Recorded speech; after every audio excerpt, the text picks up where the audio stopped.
Okay, whenever you're ready. All righty. Hello. For those who may not know me, my name is Jeff Kelley. My wonderful wife of 41 years is Lisa. We are blessed with 3 daughters and 5 wonderful grandchildren. Our family has been a part of the historic Church of St. Patrick since 2012. A couple of months ago, Pat Thompson announced during one of our liturgy meetings that the parish had been chosen to receive one of the traveling chalices from the diocese. During the program review, she invited me to be a speaker at one of the masses. Having recently been accepted into the parish lay missionary formation, there was an opportunity to share my experiences and the impact the Catholic Church has had on my life. I quickly accepted. As in most cases, I eagerly say yes without thinking things through before agreeing to them.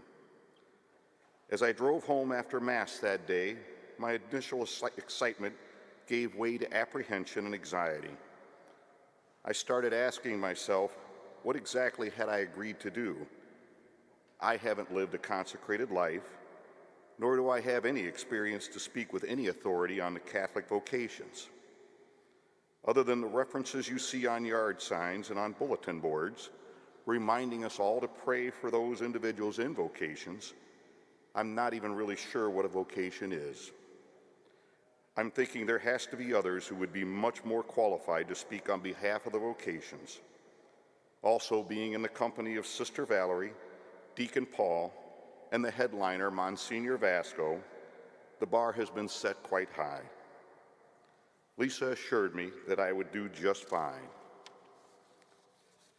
I discovered that the Catholic Church has 4 specific vocations: married life, single life, vowed religious life, and ordained life, all of which specify a divine call to the service of mankind and the Church.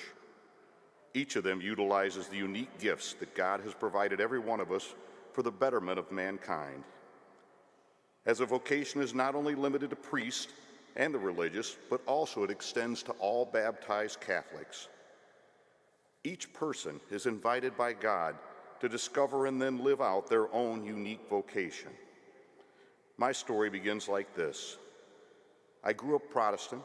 My mom had close ties to the Baptist Church, as her uncle was a minister at First Baptist Church. And so we went to Grace Baptist Church in Sylvania. When I was about 12 years old, we stopped attending.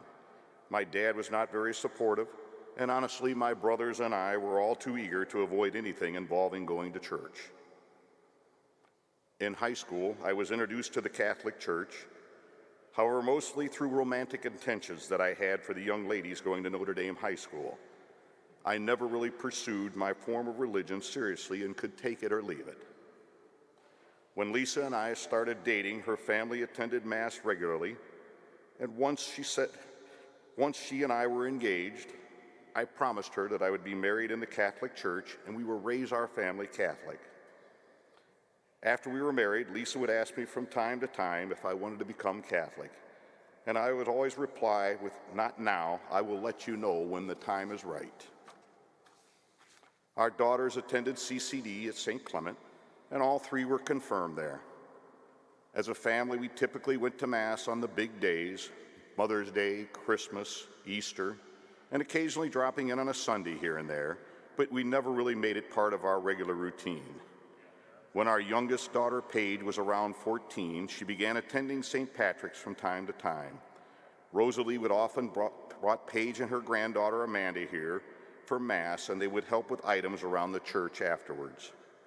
Paige would always tell Lisa and I that we needed to start going to St. Patrick because it was such a wonderful and beautiful place. The choir was amazing, and the homilies were easy to understand. Around that same time, a long-life Catholic friend of mine asked me what my thoughts were about religion, asked why I hadn't made a commitment yet, and when, if ever, I was going to be baptized. He'd known me since 6th grade, and he knew that I had more than a few things to reconcile, and reminded me that I wasn't getting any younger, and didn't want to see me run out of time to get on the good side of God. I think that was the spark that I needed.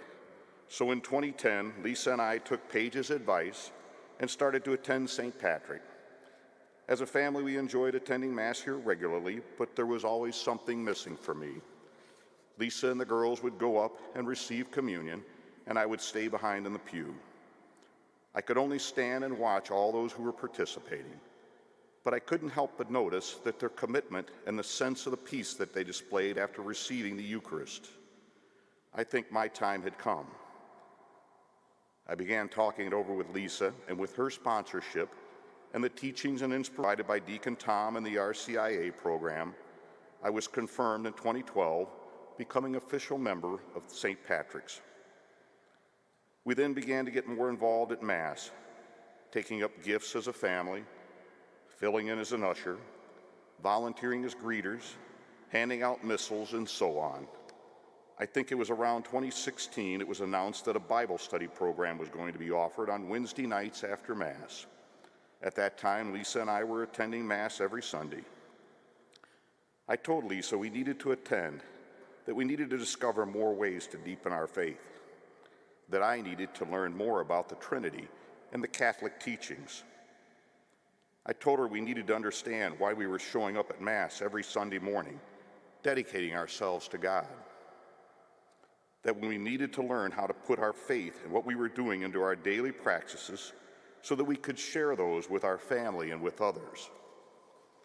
So Lisa and I, along with a very young Zane, began attending Bible study faithfully. And what a tremendous blessing it was to be able to take advantage of this wonderful opportunity. We have been introduced to so many topics and discussions over the years, reinforcing our faith and our belief in the Lord Jesus. It has provided us with a pathway for living the best versions of ourselves. Of course, after this exposure to the Bible, I felt the need to volunteer as a lector, being able to deliver the scriptures to the congregation with confidence and a sense of authority would hopefully influence how they connected with the message and would help them reinforce their faith. Then during Holy Week 2018, I was recruited to participate as a server for Holy Thursday. It was my very first time, and I had no idea of what I was doing. I discovered quickly that it's a whole lot easier to just sit at Mass and watch rather than to participate in it. But through some great mentoring, I was able to follow Jeff Graylack and Dr. Bates' lead, and I made it through the Mass that night without any missteps or breaking anything. Since that day, my comfort level has grown immensely. I feel truly blessed each time I have the honor to serve at Mass. Participating in that capacity near the altar during the Mass is very humbling for me. The experience has changed my heart completely and has inspired a much deeper love, and I felt as though I was ready for the journey. I was ready to begin. I had a year to study and to prepare my heart and faith, and was looking forward to being accepted into the class. However, the world had different plans for me. With my work responsibility in IT leadership at the healthcare system, I was considered a necessary worker during the pandemic. My desire to become a deacon in 2020 was no longer within reach. The timing wasn't right, but the calling was still there. Once the church reopened, I felt if not a deacon, perhaps I could benefit the parish by getting involved in religious education. Lisa and I volunteered to teach CCD, First Communion, and Reconciliation. The kids were learning so much and so eager to experience the Eucharist for the first time. They taught us as much as we taught them. It was so rewarding to be a part of their journey. After a couple of years teaching first through fourth grade CCD, we then taught a class for confirmation. And coincidentally, my granddaughter Ashton was participating in that class. And it was such a treat to be able not only to teach her, but be a part of her experience as she was being confirmed. We still see a couple of the kids come to the Mass every so often, so we must have done something right. In the fall of 2024, I was invited to become a member of the Parish Financial Committee. I am seated a very dedicated and conscientious group. As stewards to all the parish congregation, they maintain the integrity and viability of the financial health of the parish. I am very honored to be a part of this committee and will do my best to serve with the same values that they possess. A newly reconfigured class for the diaconate was about to begin in 2024, and I was determined to be a part of that class as I still had the desire to serve in that capacity. I made my intentions known in 2023 and began the meetings in preparation for the initial application phase of the training. I was advised that the maximum age for applicants was set at 59 years old, but concessions were sometimes made. I was 61 at the time. The newly reconfigured structure was released, and it was extended from a 4-year program to a 6+1 year program, which would begin in the fall of 2024. I continued with the process, however, a little uneasy about the length of time that it would be involved. As September drew near, I began to come to terms with the fact that I may not be accepted as an applicant. As my age was becoming a factor, I was reminded that by the time I would be ordained and assigned a parish, I would be 69 years old, which would limit the amount of time of my service. I prayed for guidance and came to terms with the fact that my calling to be ordained as a deacon would not become a reality. The desire was there, but time had gotten the best of me. This spring, Monsignor provided me with an opportunity to apply to a new program the diocese is offering, the Parish Lay Missionary Formation. It is open to all applicants, male and female, any age, who have a deep foundation in the Catholic faith and a desire to serve the parish and assist the pastors and deacons in their responsibilities. I provided an application and completed the required prerequisites, and after an interview process with members of the diocese, I was chosen to be one of the 24 candidates to be in the first class of our Diocese Lay Missionary Formation. It is a 2-year program. The Lay Missionary Formation is both theological as well as practical. It instructs the candidate to serve effectively within the church teachings, focusing on prayer and devotions, religious education, liturgical and pastoral ministries, community outreach, group leadership, and parish management. The program emphasizes personal growth in both holiness and community service. I began the program in September and am energized by its content and the relationships I have formed with the other candidates. I look forward to sharing the knowledge and the experience that I acquired during this journey to assist with the building of our parish. I also find time and enjoy helping to maintain the church grounds and am in an on-call status for any event or assistance at any time, day or night. I find that all this service to the church very rewarding. It brings me closer to God, along with enhancing the relationships I have with my family and others.